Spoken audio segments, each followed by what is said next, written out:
ba ma production amma muna importation, muna shigo da kayayyaki daga kasashen waje kamar kasar China da kasar India, muna kawo kaya daga can amma ba ma production ɗin kaya, saboda production abu ne mai wahala wanda sai ka nemo machineries da abubuwa da dama sannan za ka zo ka kafa kuma ka zo kana wannan ɗinsa ana. Amma mu dai muna importation, muna kawowa, muna siyowa daga can mu kawo, kuma daidai gwargwado muna kawo manoma abin da suke da bukata. Duk wanda ya amfani da abunmu to insha Allah zai yaba kuma zai samu biyan bukata. Wannan kamfani duba da yanayin lokacin abubuwan da ake gudanarwa a cikin sa ba su faɗi gaba ɗaya ba, amma za mu so mu ji kaɗan daga nau'in kayayyakin da kuke gudanarwa. To mu kayan mu dai abin da muka fi gaba ɗaya kusan a dunkule kayan aikin gona ne, kamar abin da ya shafi magungunan kashe ƙwari, irin shuka, taki da kuma injinan feshi. Su ne kayan mu da muke kawowa kuma su muke siyarwa a cikin wannan kamfani namu.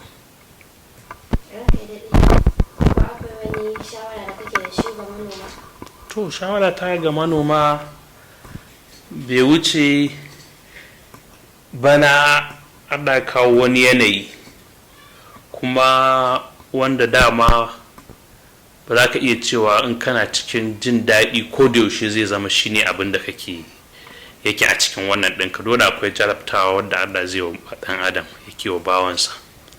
Bana manoma sun shiga wani ibtila'i na yanda suna sai da kayan nomansu ƙasa da abin da suka kashe suka noma.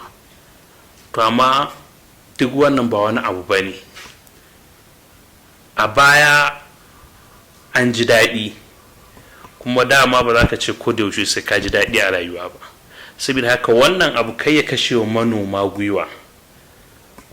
Duk wanda yake noma ya je ya ci gaba da yin nomansa yadda yake yi, insha Allah kuma zai wuce. Ba abin da baya wucewa sai ikon Allah.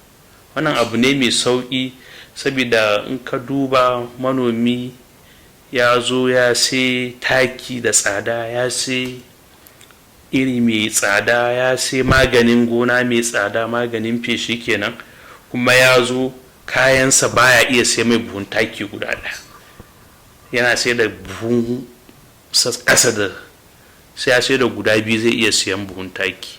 To dole abu ne mara daɗi wanda manoma ba za su ji daɗi ba. To amma dai insha Allah komai zai wuce kuma komai zai dawo daidai. Wannan kamfani mai albarka dai sananne ne, amma za mu so mu ji da mai sha'awar mu'amala da kamfanin nan, ko akwai hanya da zai bi don samun sa?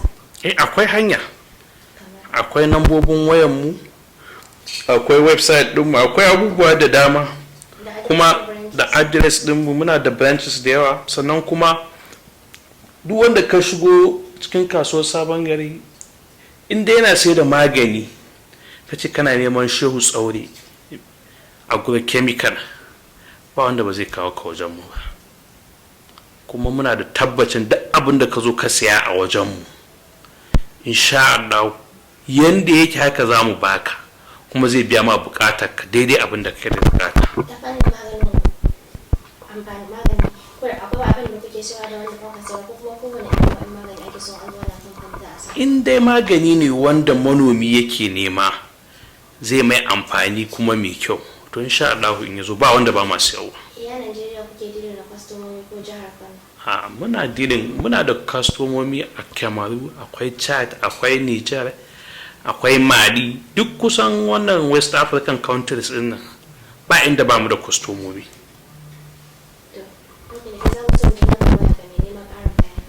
To number waya na za a iya samu na akan 080 6962 6654.